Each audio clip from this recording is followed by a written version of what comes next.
There's a little bit of controversy surrounding Premier Daniel Smith and some Edmonton Oilers playoff tickets. Now, to chat about this in more detail is our legislative reporter and the Alberta correspondent for the National Post, Tyler Dawson, who joins us once again from Edmonton. Tyler, the controversy involves some free skybox tickets to a playoff game? Yeah, a couple playoff games actually. Some during the Vancouver series, and then one in the Stanley Cup Finals, I believe. So this sort of originated with a newspaper story that said that Smith had accepted tickets to these events, and sort of most controversially, reports have said that she was in the skybox of the head of the company that was involved in the import of that Turkish children's pain medication, but a year and a half ago or so, sort of at the end of the pandemic there. Danielle Smith seems to have denied that she was actually in the skybox of that particular fellow. And what she says is that she was in a skybox provided by the Edmonton Oilers for one game, and another game was a Explore Edmonton gift to bring her there. But of course, Albertans have always been kind of sensitive about allegations of, gift impropriety or politicians benefiting from their, status as politicians. We can think back to the case of Jason Kenney and his cabinet having drinks on the patio of the Sky Palace. We can think of Alison Redford building the Sky Palace. Totally different scales, obviously, but this has always been sort of a thing that doesn't really sit all that well with Albertans. And in this case, it's not just sitting super well with progressive Albertans who are, looking at their sort of ideological opponents. It's also seems to have riled up some of the folks within conservative ranks who are, a bit concerned, shall we say, about the premier and her staff and things like that, hanging out with, members of the quote unquote elite and, sort of the movers and shakers. So that, there's some questions of access, whether there's improper access, whether this is just a normal part of the premier's duties. I think to some extent a premier might be expected to show up to a Stanley Cup Finals game if an Edmonton or Calgary team, the Edmonton or the Calgary team, I suppose, it's not like there's more than one, we're playing in those games. So bit of a normal controversy in a lot of ways, and I think has maybe gotten a bit more attention just because it is sort of the middle of summer and there isn't a whole heck of a lot else going on, but certainly enough to cause a bit of trouble for Smith and her team in the last week and a half or so. Now, there was some other controversy involving our premier, but this time it involved the assassination attempt on former U.S. President Donald Trump. Can you explain what happened? Yeah, so shortly after President Trump was shot at his rally, Danielle Smith was sort of asked about it, and she basically went on this little speech about the heated rhetoric, increasing rhetoric towards politicians. And she said that she felt like the progressive left needed to tone down some of its language. And sort of in particular, she talked about how she's been called dangerous, for example, and things like that. And so not that she was alone in making these statements at that particular time. There's been, I think, a sort of rolling conversation in Canada and the United States about the extent to which political rhetoric has heated up to a point where there might be violence against politicians or threats of violence and things like that.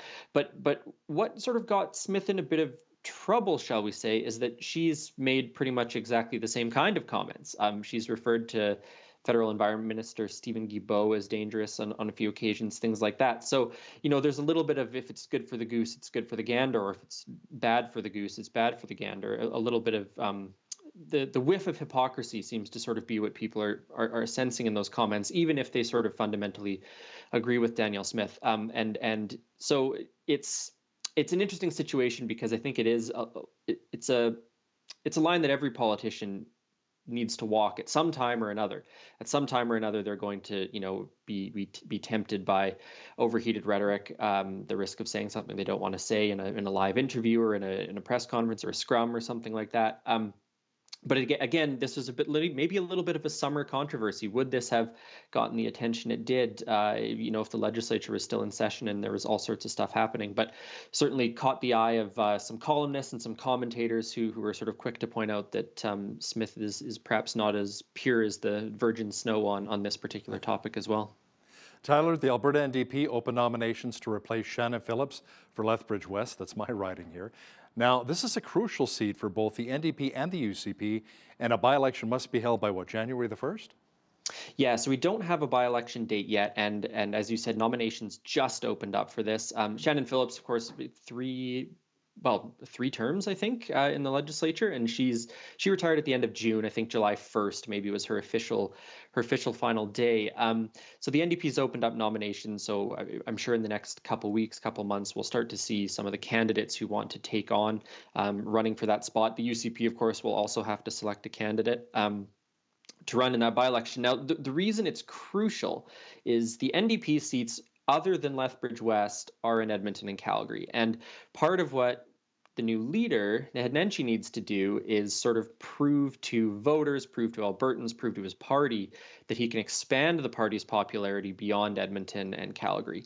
And Shannon Phillips has held that riding for a long time. It's been an NDP riding for a long time, but it's also almost certainly one that the UCP thinks they can flip to the UCP because, of course, Lethbridge generally otherwise has voted for Conservatives, right, along with everywhere else in small town and rural Alberta. So both parties have a little bit at stake here in terms of proving that they can win outside of Edmonton and Calgary, or proving that they can flip a seat or something like that. So, reporters and journalists love to talk about by-elections as sort of bellwether ridings and portents about the future and all of that, and it gets a little bit overwrought sometimes.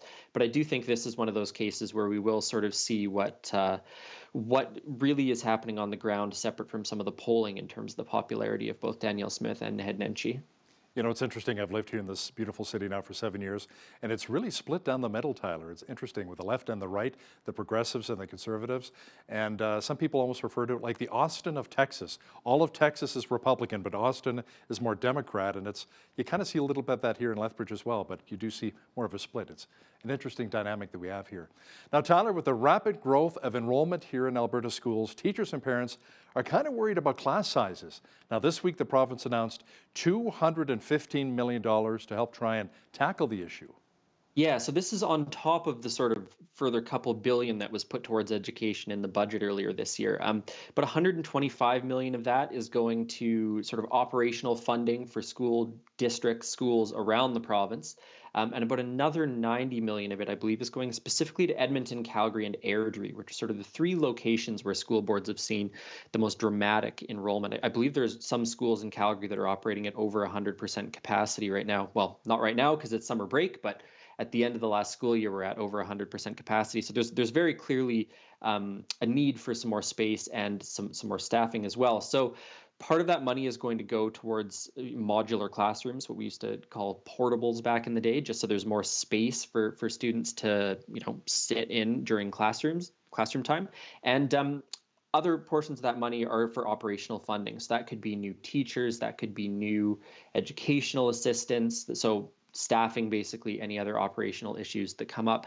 And of course, the Alberta government did announce, I think this was maybe just in Calgary, but 16 or 18 new schools were going to be constructed. But of course, those things don't happen overnight, whereas, dropping a portable on school grounds maybe doesn't literally happen overnight, but certainly happens a heck of a lot faster than building a new school. So this funding, it does seem to me to be sort of a stopgap until some of these new schools are constructed. And of course, this goes back to something we've talked about before, which is just that there's been a lot of migration into Alberta in the last couple of years. It's a very, very rapidly growing province. Of course, people are bringing their families, bringing their kids, and that is straining, a variety of some of the services in the province, whether that's healthcare, but also certainly education and the space available for students. We have a lot to offer. This is one of my favorite provinces, absolutely. Now, Tyler, our province is also dealing with over 100 wildfires right now. The town of Jasper, along with Jasper National Park, have been evacuated. What kinds of supports is the province providing to help battle the blazes? And are we bringing in maybe other firefighter help from other provinces? Yeah, so it's almost a regular occurrence that firefighters from other parts of the world come in to help with Alberta fires. It's and I believe we send them abroad as well to cope with fires in Australia and South Africa. Seems to be places where there's sort of a regular tit for tat, shall we say, in terms of firefighting capabilities. The evacuation has been it was kind of slow going, is my understanding, getting out of Jasper when it was first announced, and it seems like sort of half the people were sent west into British Columbia towards Valemount and places like that, and then others sent east towards Edmonton. Of course, the people who evacuated west into British Columbia, I mean, there's not a whole lot of big communities along that route until you get to sort of Kamloops. So some of these smaller towns, I'm thinking of Valemount or Blue River or somewhere like that, are pretty small places with not a lot of capacity to take in evacuees. But certainly people who are getting to Edmonton have a lot more options, whether that's friends or family or reception centers, things like that. And the government does have all sorts of supports available. The one that comes immediately to mind is sort of a financial assistance for evacuees that can be accessed. But there certainly are others. And the government maintains a pretty good sort of list of resources on its website for those who have had to evacuate. I think in the meantime, everyone's just kind of watching the weather and hoping that it turns to rain and that the heat's going to die down a little bit, which it is supposed to sort of slowly over the next few days, and that might hopefully spare Jasper and spare some more of one of the most beautiful places in Canada. Yeah, we need the rain, but not the thunder showers and the lightning strikes. That's what we just give us the rain. I was reading something that suggested that these fires were a good percentage of these fires, at any rate, have been started by lightning strikes. You do tend to see lightning strike fires started later in the fire season. The sort of spring, early summer fires do tend to be human caused. But by this time of year, when the heat has been up, things have been drying out, it can be lightning strikes that are the sort of primary cause of wildfires in the province. The UCP announced a new plan to tackle rural crime, Tyler. Now it involves plainclothes police officers working to increase surveillance to help deter theft and other crimes in small towns, villages, hamlets, and even on farms and acreages. Yeah, this is a thing that I feel like we talked about a lot a couple years ago. Sort of pre-pandemic, the rural crime situation, the rural crime crisis was a huge, huge topic of conversation in the province. There were task forces and recommendations and all these sorts of things, and then for whatever reason, it just kind of went away as a big topic on the public agenda. Although clearly the issue itself has not fully died away. So what this basically is the Alberta government announced that it was going to be creating these two sort of surveillance teams, one in northern Alberta, one in southern Alberta. And they are plainclothes officers, as you said, and they are sort of they're working on local crime. They're not working on major drug crimes or organized crimes or things like that in some of these areas, but they are working on sort of local, run-of-the-mill, everyday kind of crime, whether that's agricultural equipment theft or other thefts from rural properties, things like that. And so it's gonna, there's data monitoring and there's surveillance and there's, I think just the simple fact of perhaps more boots on the ground, even if they might not be, standard issue police boots that everyone might notice. Alberta Health Services is warning that staffing levels in emergency rooms are reaching dire levels. We keep getting the emails each and every day with temporary closures. And the province is trying to hire more doctors to fill the gaps. So where are we standing with that right now? Well, Lethbridge is actually one of the places I'm sure all your viewers are aware of some of the issues at the Chinook Hospital, where there have been sort of rolling delays and things like that at the Chinook Hospital down there. But it's of course not isolated to Lethbridge or indeed anywhere in the province. The Alberta Health Services says they need, I think they said they need 29 rural family medicine physicians who also have emergency room privileges, basically. So they can work at a clinic during the day or whatever, but can also fill in shifts in the emergency department. And Edmonton and Calgary, I believe the big city hospitals are short about 39 of those doctors. So we're looking at a pretty significant number of physicians who are who need to be hired in the province to fill some of those gaps. And so the process is basically trying to find those people and trying to hire them. And are they just out of medical school, or are you convincing them to move from another province, and things like that? So it doesn't strike me as the sort of thing that you can hire a reporter relatively quickly and they can hit the ground running. I do get the sense it's a bit more of an involved process to find a physician who's willing to come to the province or get their career started here. But I do think this is going to be something that we will hear a lot about when the legislature returns. This is the sort of thing that the NDP loves to talk about. Healthcare is, very much in their wheelhouse. It is something they bring up all the time on the campaign trail. And it certainly helps that they're in opposition right now. It's every party in opposition likes to talk healthcare because, of course, they don't have to do anything about it. But this does seem to me to be sort of an escalating issue.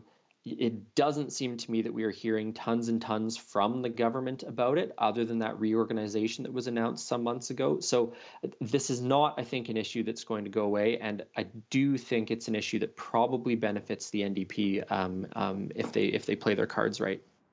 He's our legislative reporter and the Alberta correspondent for the National Post. Tyler Dawson, thanks so much for joining us today from Edmonton. Thanks for having me, Hal.